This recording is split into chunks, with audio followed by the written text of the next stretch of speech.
Hai, selamat datang di Sobat Hukum bersama Kartika di sini.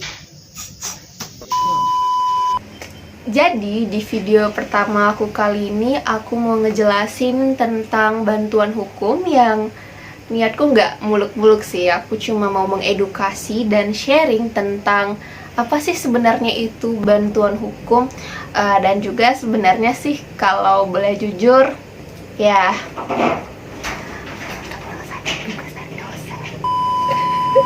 ya gitu deh. Sobat hukum, untuk tidak memperpanjang mukadimah, kita akan langsung ke TKP dalam hitungan 3, 2, 1. Oke, langsung aja. Sobat hukum, apa yang bakalan terlintas di pikiran sobat hukum kalau mendengar kata bantuan hukum? Apakah teman-teman akan memikirkan hal seperti ini? Seperti ini? Seperti ini? Atau seperti ini? Ya, benar sekali.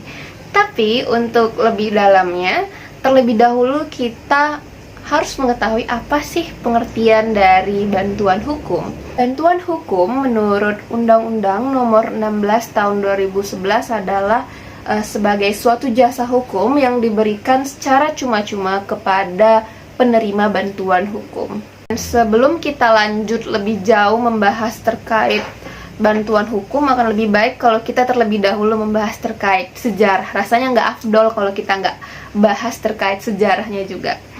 Jadi, kalau kita berbicara mengenai sejarah bantuan hukum, maka kita harus melihat ini pada masa penjajahan Belanda di Indonesia. Sobat hukum, dalam sejarah bantuan hukum, kita dapat melakukan klasifikasi terhadap sejarahnya menjadi 4 periode. Yang pertama adalah masa Belanda, dari masa Belanda sampai dengan tahun 1950. Lalu periodisasi yang kedua adalah pada tahun 1950 sampai menjelang Orde Baru, dan selanjutnya pada periode 1965 sampai dengan 1970 dan periode 1970 sampai sekarang.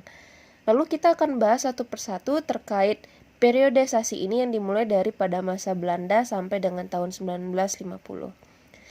Sobat hukum, pada zaman Belanda sampai dengan tahun 1950 sebenarnya sudah dikenal istilah-istilah seperti advokat atau pengacara dan pokrol atau pembela, yang istilah ini mengacu kepada pemberian jasa hukum.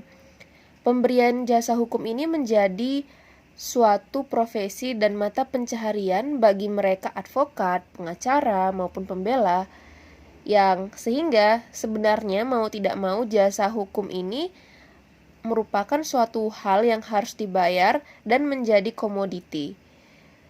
Pada masa ini, bantuan hukum hanya bisa dijangkau oleh mereka yang memiliki uang, dan tentu saja ini artinya rakyat miskin tidak bisa untuk menjangkau hal tersebut, dan hal ini tidak bisa mengakomodasi bagi perlindungan hukum untuk mempertahankan hak dan martabat kemanusiaan bagi orang miskin.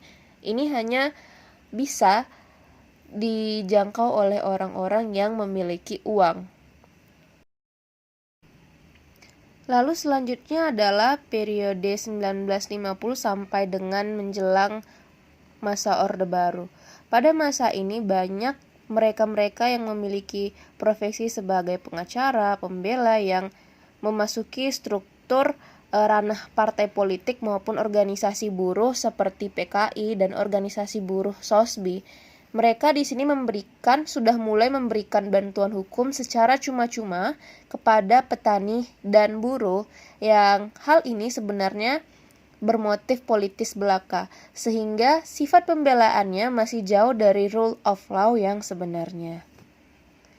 Lalu masuk kepada periode 1965 sampai dengan 1970. Pada masa ini, perkembangan bantuan hukum sudah ada memiliki konsep untuk memberikan bantuan hukum secara cuma-cuma kepada rakyat miskin.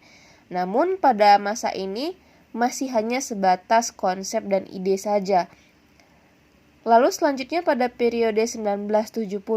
Pada masa ini bantuan hukum sudah ada pergerakan sebab adanya kesadaran dan dilandasi konsep pemberian bantuan hukum secara cuma-cuma yang sebelumnya sudah dikonsepkan, yang pemberian bantuan hukum ini diberikan oleh suatu lembaga bantuan hukum maupun kelompok profesi hukum, dan pemberian bantuan hukum oleh Fakultas Hukum Universitas Negeri maupun swasta yang dikenal dengan nama BKBH atau Badan Konsultasi Bantuan Hukum. Namun, Sobat Hukum, jika kita melihat keadaan nyata yang sedang terjadi pada hari ini, sangat disayangkan bantuan hukum yang harusnya diberikan kepada orang miskin saat ini masih hanya dapat diakses di kota-kota besar seperti ibu kota provinsi dan kota-kota besar lainnya, sehingga akses bagi mereka yang di daerah akan sangat sulit sekali dan akan memakan banyak biaya sekali jika harus mengakses bantuan hukum ke kota terlebih dahulu, sehingga dapat disimpulkan bahwa bantuan hukum yang dicita-citakan masih jauh dari rakyat miskin, bahwa lembaga bantuan hukum, program dan operasionalnya belum sejiwa dengan konsep dan ide yang dimiliki. Sekian yang dapat saya sampaikan. Mohon maaf apabila ada salah dan sampai jumpa di episode selanjutnya. Terima kasih.